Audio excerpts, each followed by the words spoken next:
حضور صلی اللہ علیہ وسلم کی شجاعت اور مردانگی۔ شاہ انبیاء صلی اللہ علیہ وسلم شجاعت اور مردانگی میں بھی بے مثل تھے۔ عرب کے جنگی بہادر لوگ کہ جن کو دنیا کا کوئی بادشاہ قبضے میں نہیں لا سکا، آپ صلی اللہ علیہ وسلم نے ان پر قبضہ کیا اور تمام مخالفوں پر غالب ہو گئے، اور سب نے آپ صلی اللہ علیہ وسلم سے ہار مانی۔ آپ صلی اللہ علیہ وسلم ایسے بہادر تھے کہ جو آپ کا مقابلہ کرتا ہار جاتا تھا، اور جس پر آپ صلی اللہ علیہ وسلم گرتے وہ ٹکڑے ٹکڑے ہو جاتا تھا۔ آپ صلی اللہ علیہ وسلم نے اللہ تعالیٰ کے حکم سے اعلان کر دیا تھا کہ میں کسی آدمی کے ہاتھ سے نہیں مارا جاؤں گا۔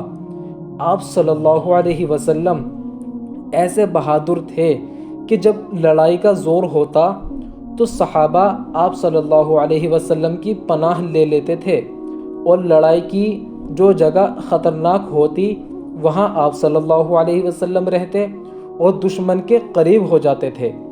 حنین کی جنگ میں کافروں کا زور ہو گیا اور مسلمان کمزور ہو گئے، اور کافر کچھ غالب آنے لگے مسلمانوں پر۔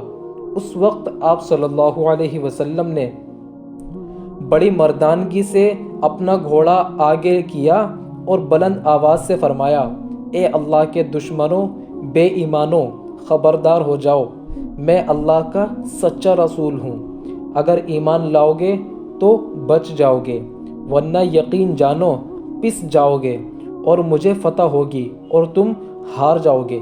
اور دیکھو، میں عبداللہ کا بیٹا اور عبد المطلب کا پوتا ہوں، ہاشمی ہوں، لڑائی میں پیچھے نہیں ہٹوں گا۔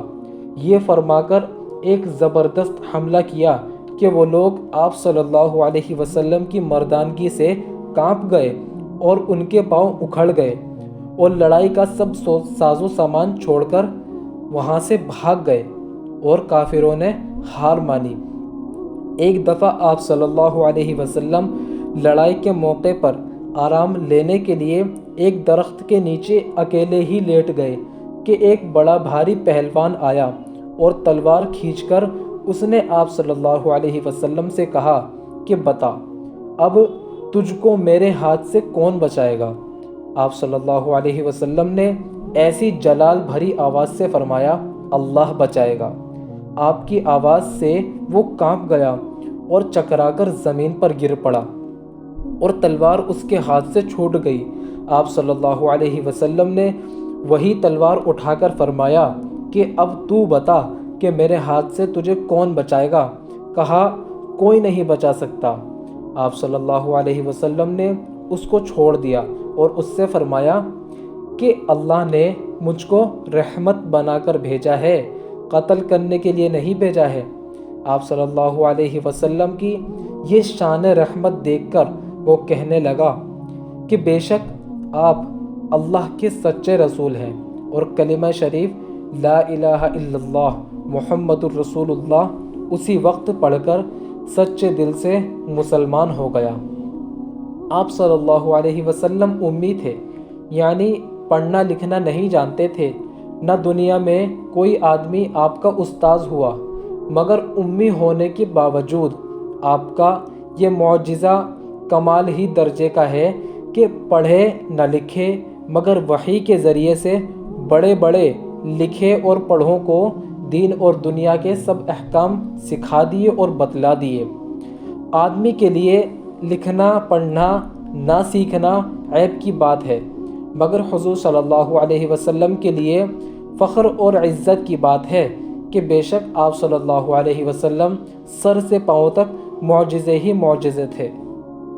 کسی عام انسان کے لیے یہ بہت ہی نچلے درجے کی بات ہے کہ کوئی انسان پڑھنا لکھنا نہ جانتا ہو، لیکن نہ پڑھنا اور نہ ہی لکھنا یہ آپ صلی اللہ علیہ وسلم کے لیے فخر کی بات تھی۔